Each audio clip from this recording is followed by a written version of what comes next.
बड़ा मजेदार क्वेश्चन है। If two curves intersect each other, exam में फ्रीक्वेंटली आस्क्ड क्वेश्चन है। If two curves intersect each other, which one has higher elasticity? If two demand curves intersect each other, which one has higher elasticity? Answer is flatter curve will have higher elasticity. So conclusion क्या निकला? Flatter the curve, higher would be the elasticity. Flatter the curve, higher would be the elasticity. I repeat, question क्या है? If two demand curves intersect each other, अगर दो demand curves आपस में intersect करेंगे तो किसकी इलास्टिसिटी ज्यादा होगी? तो आपका आंसर है कि जो भी फ्लैट है, ज्यादा फ्लैट है, उसकी इलास्टिसिटी हाई होगी। कह रहे प्रूव करो इस बात। ध्यान से देखना, बड़ा मजेदार प्रूफ है। ब्लैंक स्क्रीन विजिबल है? ठीक है।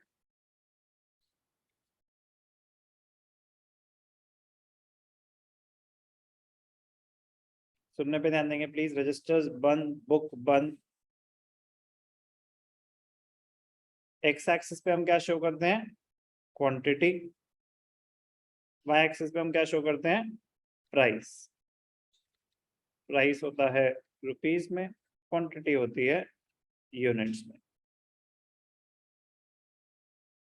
तो अब आपको ये प्रूव करना है कि flatter the curve, higher would be the elasticity. तो कोई भी आप दो डिमांड कर्व ले लेंगे, कोई भी दो डिमांड कर्व ले लेंगे। एक थोड़ा सा स्टीप ले लेंगे। स्टीप होता है, फ्लैट होता है, मतलब फ्लैट होता है ऐसा, ठीक है ना? ये फ्लैट है। अब मैं कह रहा हूँ कि जो फ्लैट है ना, उसकी इलास्टिसिटी ज्यादा होगी। करा सका से। तो अगर ये है D1,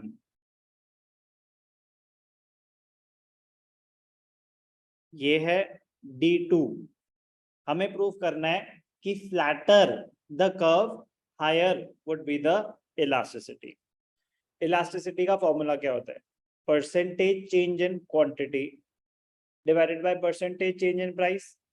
इलास्टिसिटी हाई है, इसका मतलब क्या है? रिस्पॉन्सिवनेस हाई है।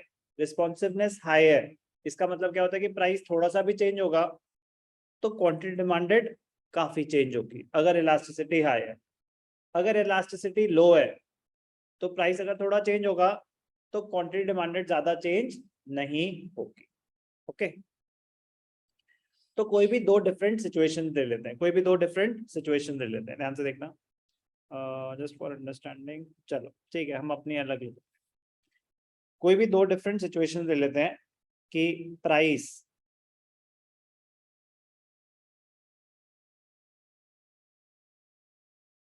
ये प्राइस है, ठीक है, तो इतनी क्वांटिटी है। ये प्राइस है, तो क्वांटिटी कितनी है? D2 की इतनी और D1 की इतनी।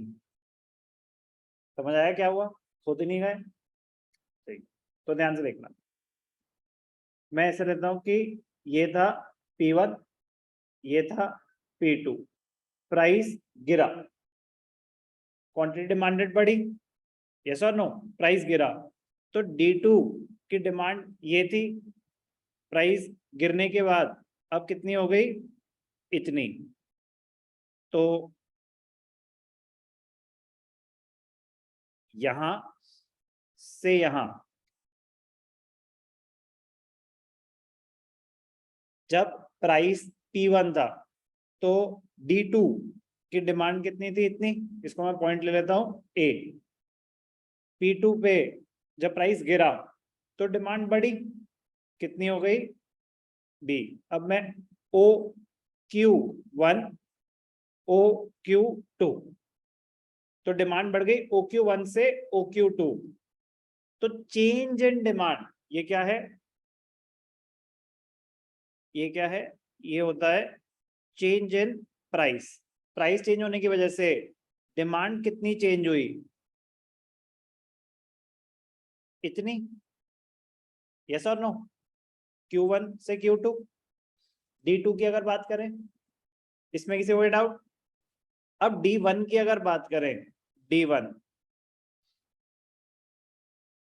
तो D1 जब प्राइस P1 था तो ये C, और जब ये है प्राइस P2 तो B, यस और नो? प्राइस कितना चेंज हुआ? प्राइस तो इसके केस में भी डेल्टा P हुआ, लेकिन डिमांड कितनी हुई? अगर मैं इसको Q3 ले लूं तो डिमांड तो इतनी ही चेंज हुई, डेल्टा Q। प्राइस दोनों के केस में सेम चेंज हुआ, डिमांड ज्यादा किसके केस में चेंज हुई? D1 के या D2 के? D2 में डेल्टा Q ये है, OQ1 से OQ2, और D1 के केस में OQ3 से OQ2, सिर्फ इतना सा चेंज है। तो conclusion, flatter the curve, higher would be the elasticity, steeper the curve. ध्यान से देखना, अब ये तो समझ आ गया कि आपको ये प्रूव कैसे करना है। जब प्रूव करना है तो आपको दोनों एक साथ दिखाने हैं।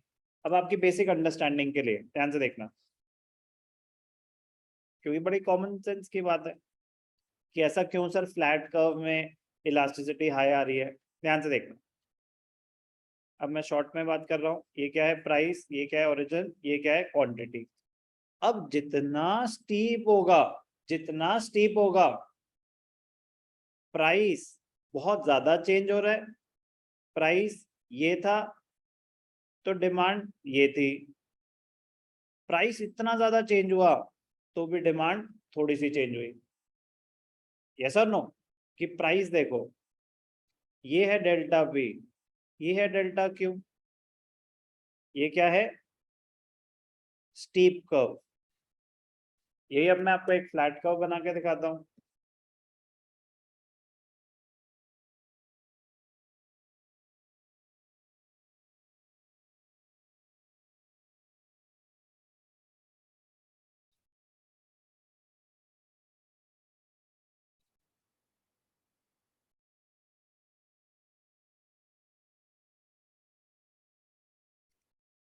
तो अगर कर्व फ्लैट है तो क्या हो रहा है,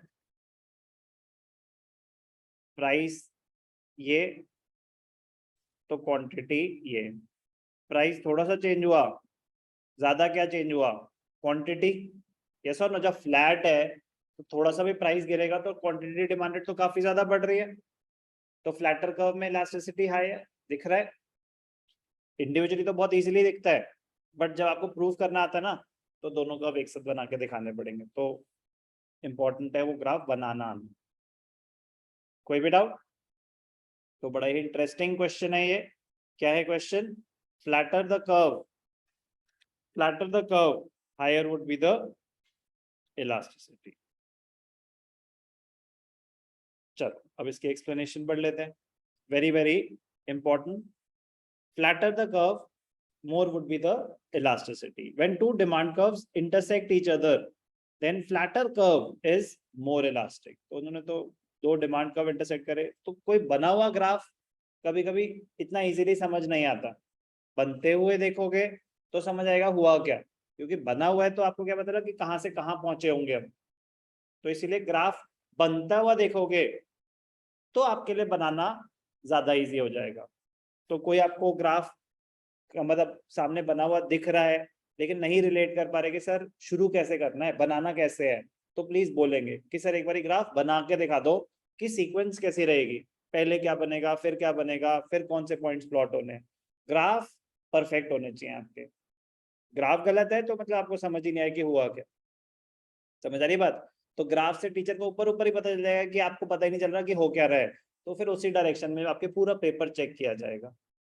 तो ग्राफ्स एक टूल होते हैं इंप्रेशन क्रिएट करने के लिए, तो ग्राफ्स आपके परफेक्ट होने चाहिए। Okay okay, flatter the curve, D D, तो इसने डी डी ले लिया, वो D1 ले लिया, हमने D1 ले लिया, D2 ले लिया, तो आपको तो दो अलग अलग पॉइंट्स दिखाने हैं। बस कहानियां सारी सेम है जो हमने करी है। It means flatter the curve, higher would be the elasticity. Clear? Clear है सबको? very, very important.